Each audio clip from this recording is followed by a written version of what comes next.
For example, if I take a sentence like this, the baby seems. The baby seems. Is it making any sense over here? Is it giving a complete sense? Here you have the subject, right? And you have the verb also, right? But it is not giving a proper sense. The baby seems. It's not giving a complete meaning. It's not giving any sense, isn't it? So now what I will do, now to this I'll add a word. The baby seems happy, right? So when I add this word happy, it is becoming a complete sentence. It is giving some meaning, but you know it is not an object. It is still in this, right? So it's a compliment given over here, right? The baby seems happy. Fine. So here we are adding a meaning to it. So now it gives meaning. The baby seems happy. So we have the subject, we have the verb, we have this word, isn't it? So without this word happy, this particular sentence, that is the baby seems, isn't it? Without adding the word, it is called as a verb of incomplete, a verb of incomplete predication, isn't it? So when I add this word happy to it, it becomes completion of the predicate. When I add this, it becomes completion of predicate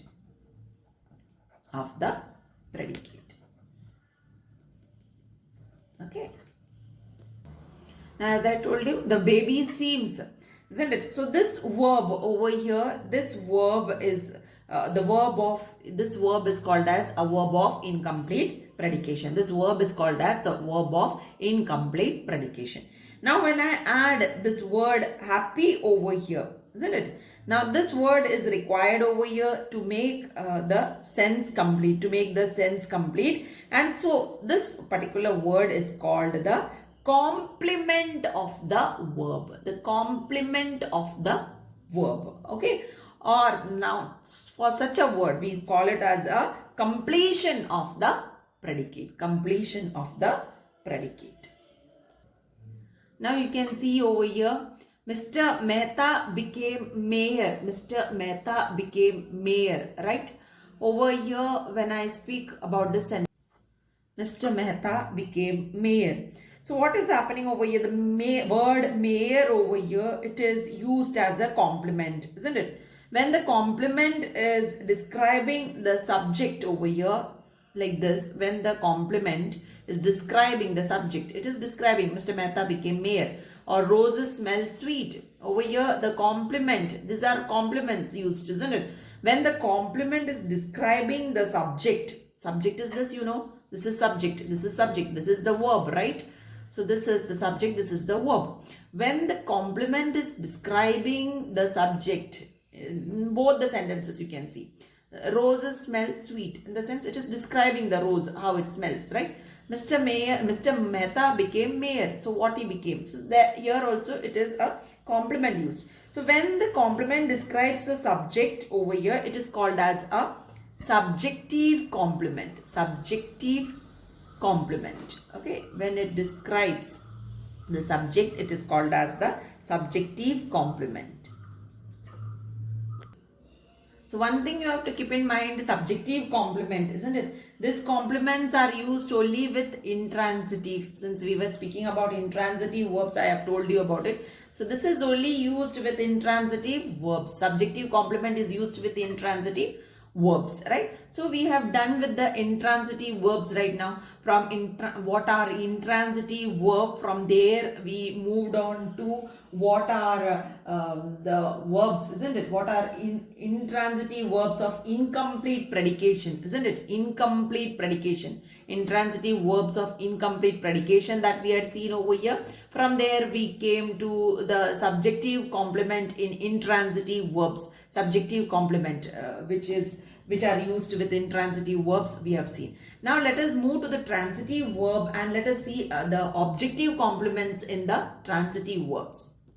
Now you see over here some transitive verbs like this, besides an object, they need a complement to complete their predication. They need a complement. Okay. So here you see the boys, you see again a subject, they chose, isn't it? Yeah, sorry, I marked this also. They, isn't it? So here you have the subject. Am I right? Made is the verb, isn't it? Chose is the verb, subject plus verb, right? Then you have Rama, the object over here. Same way you have here, the object is him, isn't it? So subject plus verb plus object, right?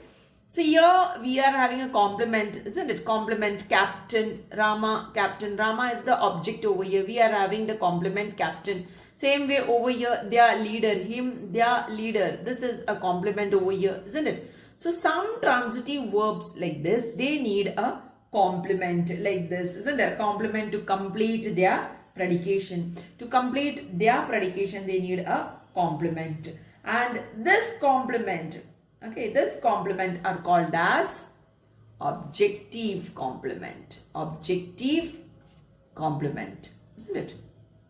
So here, because we are giving to the object, the complement to the object, isn't it? Complement is connected. So that is what is called as along with the object. In the previous case, we were not having. So they were called as subjective complement, isn't it? So complements which are used with intransitive verbs are called as subjective complements, and objective complements are used with the transitive verbs. Objective complements are used with the transitive verbs.